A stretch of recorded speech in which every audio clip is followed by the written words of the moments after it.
കാലിന് ദീപമായിരിക്കുന്ന ഈ വചന ധ്യാനത്തിലേക്ക് വീണ്ടും ഒരു പ്രഭാതത്തിലും ആയിരിക്കാൻ ദൈവം അനുവദിച്ചു തന്ന സാവകാശത്തിനായിട്ട് നന്ദി കരയേറ്റിക്കൊണ്ട് ഇന്നത്തെ വചന ധ്യാനത്തിലേക്ക് നമുക്ക് പ്രവേശിക്കാം. വിശുദ്ധ ലൂക്കോസ് എഴുതിയ സുവിശേഷം 12-ാം അധ്യായം 54 മുതൽ 59 വരെയുള്ള വാക്യങ്ങളിൽ വിവേചിക്കപ്പെടേണ്ട ഒരു കാലത്തെക്കുറിച്ച് പരിശുദ്ധാത്മാവ് ശക്തമായിട്ട് പ്രതിപാദിക്കുന്നുണ്ട്. ഒരു വിശ്വാസി താനായിരിക്കുന്ന കാലത്തെ വിവേചിക്കാതെ ഇരിക്കുന്നുവെങ്കിൽ അവരെ യേശുക്രിസ്തു വിളിക്കുന്നത് കപടഭക്തിക്കാരെ എന്നാണ്. ലൂക്കോസ് എഴുതിയ സുവിശേഷം 12-ാം അധ്യായത്തിൻ്റെ 56-ാം വാക്യത്തിൽ കപടഭക്തിക്കാരെ എന്ന് അഭിസംബോധന ചെയ്തുകൊണ്ടാണ് യേശുക്രിസ്തു ചില താക്കീതുകൾ നൽകുന്നത്. അങ്ങനെയെങ്കിൽ നാം ആയിരിക്കുന്ന കാലഘട്ടത്തെ വിവേചിക്കാതെയുള്ള നമ്മുടെ വിശ്വാസ ജീവിതം, വിവേചിക്കാതെയുള്ള നമ്മുടെ ക്രൈസ്തവ ജീവിതം കപടഭക്തിയാണെന്ന് ദൈവത്തിൻ്റെ ആത്മാവ് ഒരിക്കൽ കൂടെ ഓർമ്മപ്പെടുത്തുന്നു. ഇവിടെ 12-ാം അധ്യായത്തിൻ്റെ 54-ാം വാക്യത്തിൽ തൻ്റെ വചനം കേൾക്കുവാനായിട്ട് അടുത്ത് കൂടിയിരിക്കുന്ന പുരുഷാരത്തോട് യേശുക്രിസ്തു ചോദിക്കുകയാണ്, നിങ്ങൾക്ക് ഭൂമിയുടെയും ആകാശത്തിൻ്റെയും അറുതികളെ വിവേചിപ്പാൻ നല്ല സാമർഥ്യമുണ്ടല്ലോ, നല്ല എക്സ്പെർട്ടൈസാണല്ലോ, നിങ്ങൾ എക്സ്പേർട്സ് ആണല്ലോ അതിനകത്ത് എന്ന് പറയുന്നുണ്ട്. അതിനാധാരമായിട്ട് യേശു അവരോട് പറയുകയാണ്, പടിഞ്ഞാറ് നിന്ന് മേഘം പൊങ്ങുന്നത് കാണുമ്പോൾ പെരുമഴ വരുന്നു എന്ന് നിങ്ങൾ പറയുന്നു. അങ്ങനെ സംഭവിക്കുകയും ചെയ്യുന്നു. ഒട്ടും തെറ്റുപറ്റുന്നില്ല. പടിഞ്ഞാറ് നിന്ന് മേഘം പൊങ്ങുമ്പോൾ തങ്ങളുടെ പൂർവ്വപിതാക്കന്മാർ പറഞ്ഞു കേട്ടതോ തങ്ങളുടെ അനുഭവത്തിൽ നിന്ന് ആർജിച്ചെടുത്തതോ ആയ പ്രകൃതിയെ വിവേചിക്കുവാനുള്ള ആ അറിവ് വെച്ചുകൊണ്ട് അവർ പറയുകയാണ്, മേഘം വരുന്നത് പടിഞ്ഞാറ് നിന്നായതുകൊണ്ട് ഇന്ന് പെരുമഴയുണ്ടാകും. അത് സംഭവിക്കുകയും ചെയ്യുന്നു. അതുപോലെ തന്നെ 55-ാം വാക്യം പറയുന്നുണ്ട്, തെക്കൻ കാറ്റ് ഊതുന്നത് കാണുമ്പോൾ നിങ്ങൾ പറയുന്നുണ്ട് ഇന്ന് അത്യുഷ്ണമുണ്ടാകും. നമുക്ക് ഈ കാലഘട്ടത്തിലേക്കൊന്ന് നോക്കാം. ഭൂമിയും കാലവും തരുന്ന പ്രകൃതിയുടെ ഓരോ സയൻസും കണ്ടിട്ട് കാലാവസ്ഥ വിവേചിക്കുന്ന ഉദ്യോഗസ്ഥരെ പോലും തോൽപ്പിക്കുന്ന വിധത്തിൽ നാമും അഭിപ്രായങ്ങൾ പറയാറുണ്ട്. അത് പലപ്പോഴും ശരിയാകാറുമുണ്ട്. അത് നമ്മുടെ അനുഭവത്തിൽ നിന്നാണ് നാം പറയുന്നത്. അപ്പോൾ ഇവർ പറയുന്നു തെക്കൻ കാറ്റ് വീശുന്നത് കൊണ്ട് ഇന്ന് അത്യുഷ്ണമുണ്ടാകും. അങ്ങനെ സംഭവിക്കുകയും ചെയ്യുന്നുണ്ട്. അവരുടെ പ്രകൃതിയെയും ആകാശത്തിൻ്റെ അറുതികളെയും വിവേചിക്കുവാനുള്ള പുരുഷാരത്തിൻ്റെ കഴിവിനെ അടിസ്ഥാനമാക്കിക്കൊണ്ട് യേശുക്രിസ്തു ചോദിക്കുന്നൊരു ചോദ്യമുണ്ട്, കപടഭക്തിക്കാരെ, ഇത്രയൊക്കെ കഴിവ് നിങ്ങൾക്കുണ്ടെങ്കിൽ എന്തുകൊണ്ട് നിങ്ങൾ ഈ കാലത്തെ വിവേചിക്കുന്നില്ല? അങ്ങനെയെങ്കിൽ 2024 വർഷം മെയ് മാസത്തിൽ നമ്മളോടും പരിശുദ്ധാത്മാവ് ചോദിക്കുന്നു, കാലത്തെ വിവേചിക്കാതെയുള്ള ആത്മീയ യാത്രകളൊന്നും തന്നെ നമ്മെ എവിടെയും എത്തിക്കുന്നില്ല.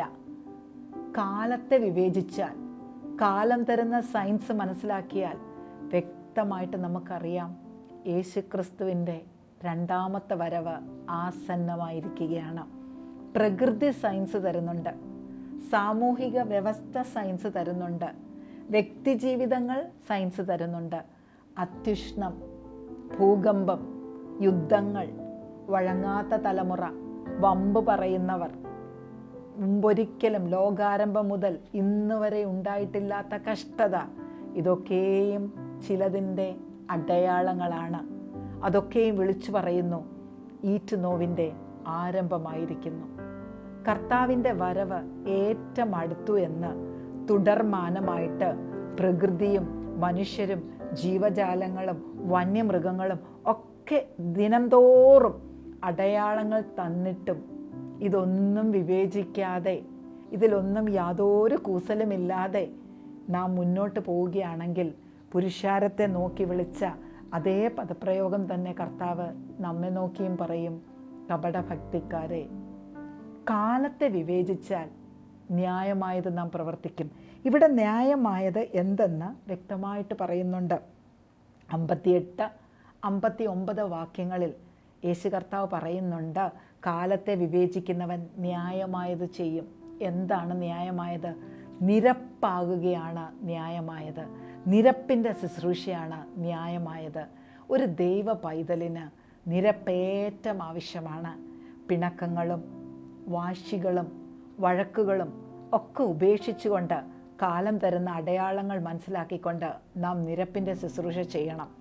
നിരക്കുവാൻ നമുക്ക് സാധിക്കുന്നില്ലെങ്കിൽ വലിയൊരു അപകടത്തിലേക്കാണ് നാം പോകുന്നതെന്ന് 59-ാം വാക്യം പറയുന്നു. വഴിയിൽ വെച്ച് തന്നെ പ്രതിയോഗിയോട് നിരന്നുകൊള്ളുക. മറ്റൊരു വാക്യം ഇപ്രകാരം പറയുന്നുണ്ട്, നാം നശിച്ചു പോകാതിരിപ്പാൻ വഴിയിൽ വെച്ച് പുത്രനെ ചുംബിക്കുക. വഴിയിൽ വെച്ച് പുത്രനെ ചുംബിക്കുന്ന വ്യക്തിക്ക് വഴിയിൽ വെച്ച് പ്രതിയോഗിയോട് നിരക്കുവാനായിട്ട് സാധിക്കും. പ്രതിയോഗിയും നാമും കൂടെ ന്യായാധിപൻ്റെ അടുക്കലേക്ക് പോവുകയാണ്. ഈ ലോകത്തിലെ ന്യായാധിപൻ്റെ അടുക്കൽ ഈ വ്യവഹാരം എത്തിക്കഴിഞ്ഞാൽ നമ്മുടെ കയ്യിൽ നിന്ന് കാര്യങ്ങൾ വിട്ടുപോകും. അതുകൊണ്ട് നിരപ്പാകാൻ പറ്റുന്ന സമയത്ത് വഴിയിൽ വെച്ച് തന്നെ നാം നിരപ്പായി കഴിഞ്ഞാൽ ഏറെ വ്യവഹാരങ്ങൾ നമുക്ക് ഒഴിവാക്കാൻ സാധിക്കും. ഇവിടെ പറയുന്നുണ്ട്, ഇങ്ങനെ നിങ്ങൾക്ക് പരിശുദ്ധാത്മാവിൽ നിറഞ്ഞുകൊണ്ടുള്ള നിരപ്പിൻ്റെ ശുശ്രൂഷ ചെയ്യുവാൻ സാധിക്കുന്നില്ല എങ്കിൽ പിന്നെ നമ്മുടെ മുമ്പിലുള്ള ഓപ്ഷൻസ്, പ്രതിയോഗി നിന്നെ ന്യായാധിപൻ്റെ കയ്യിലേൽപ്പിക്കും. ന്യായാധിപൻ ന്യായം വിധിച്ചതിന് ശേഷം നിന്നെ കോൽക്കാരൻ്റെ കയ്യിലേൽപ്പിക്കും. കോൽക്കാരൻ നിനക്ക് വിഹിതമായ ദണ്ഡനം അടികൾ തന്നതിന് ശേഷം നിന്നെ തടവുകാരനെ ഏൽപ്പിക്കും. തടവുകാരൻ നിന്നെ തടവിലാക്കും. വഴിയിൽ വെച്ച് ഒതുക്കി തീർക്കാമായിരുന്നൊരു പ്രശ്നം, ദൈവസ്നേഹത്തിൽ ഒതുക്കി തീർക്കാമായിരുന്ന ചില അനുഭവങ്ങൾ, ദൈവകൃപയോടെ കൈകാര്യം ചെയ്യാമായിരുന്ന ചില പ്രതിസന്ധികൾ കൈവിട്ടു പോയതുകൊണ്ട് നാം തടവിലാക്കപ്പെടുകയാണ്. 59-ാം വാക്യം ഇങ്ങനെ പറഞ്ഞ് അവസാനിപ്പിക്കുന്നു, ഒടുവിലത്തെ കാശ് പോലും കൊടുത്തു തീരുവോളം നീ അവിടെ നിന്ന് പുറത്തു വരികയില്ല. ലോകത്തിൻ്റെ കോടതി ന്യായം വിധിച്ച് നിന്നെ തടവിലാക്കിയാൽ, ലോക ന്യായാധിപൻ പറയുന്ന പിഴ ഈടാക്കി കഴിഞ്ഞാൽ, പിഴ അടച്ചു കഴിഞ്ഞാൽ നിനക്ക് കുറ്റവിമുക്തനായി പുറത്തു വരാം. എന്നാൽ അന്ത്യന്യായവിധി നാളിൽ ന്യായാധിപനാകുന്ന ദൈവം ന്യായം വിധിച്ചതിന് ശേഷം പിഴയടച്ച് പുറത്തു വരുവാൻ കഴിയുന്ന ഒരു വ്യക്തി ജീവിതവും ഈ ഭൂമിയിലില്ല. അന്ത്യന്യായവിധി അത് ഫൈനലാണ്. അത് നമ്മെ നേരെ രണ്ടിടങ്ങളിലേക്ക് മാറ്റുന്നു, നിത്യമായ ജീവനിലേക്കും നിത്യമായ ദണ്ഡനത്തിലേക്കും. അന്ത്യന്യായവിധിക്ക് ശേഷം യാതനാസ്ഥലത്ത് എത്തിച്ചേരുന്ന ഒരു വ്യക്തിക്കും പിന്നീട് പിഴയടച്ചുകൊണ്ട് പുറത്തു വരുവാൻ കഴിയാത്തത് കൊണ്ട് വഴിയിൽ വെച്ച് നാം നിരപ്പാകേണ്ടത് എത്ര അധികമാണ്. നമ്മുടെ ജീവിതങ്ങളെ നമുക്ക് ശോധന ചെയ്യാം. നമ്മുടെ ജീവിതത്തിലുള്ള കയ്പുകൾ, ഈർഷ്യകൾ, മറ്റുള്ളവരോടുള്ള വിരോധങ്ങൾ, ബുദ്ധിമുട്ടുകൾ, മുറിവേറ്റ അവസ്ഥകൾ, ഇതൊക്കെയും ദൈവസ്നേഹത്തിൽ പരിഹരിക്കപ്പെട്ട് വഴിയിൽ വെച്ച് തന്നെ നിരപ്പ് പ്രാപിച്ച് നിത്യതയ്ക്ക് അവകാശികളായി തീരുവാൻ ദൈവം തമ്പുരാൻ നമ്മെ എല്ലാവരെയും സഹായിക്കട്ടെ. പ്രാർത്ഥിക്കാം.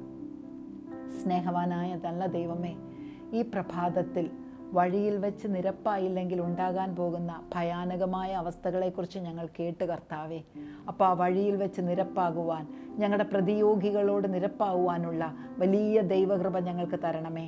ഞങ്ങളുടെ അഹങ്കാരങ്ങളും ധാർഷ്ട്യങ്ങളും ഒക്കെ ഞങ്ങൾ മാറ്റിക്കൊണ്ട് നിരപ്പിൻ്റെ ശുശ്രൂഷയിലൂടെ കാശ് കൊടുത്ത് ഒതുക്കി തീർക്കുവാൻ പറ്റാത്ത ഒരു യാതനാസ്ഥലം ഞങ്ങൾക്കുണ്ട് എന്നുള്ള ബോധ്യത്തോടുകൂടി ദൈവസന്നിധിയിൽ ഞങ്ങളെ താഴ്ത്തി ഏൽപ്പിക്കുന്നു. ഞങ്ങൾ നിരപ്പുണ്ടാക്കുന്നവരായി തീരട്ടെ, ഞങ്ങളിൽ തന്നെ നിരപ്പ് വരുത്തുന്നവരായി തീരട്ടെ. അപ്പോൾ അതിൻ്റെ പരിശുദ്ധാത്മാവിനാൽ ഞങ്ങളെ സഹായിക്കണമേ. യേശുവിൻ്റെ നാമത്തിൽ തന്നെ.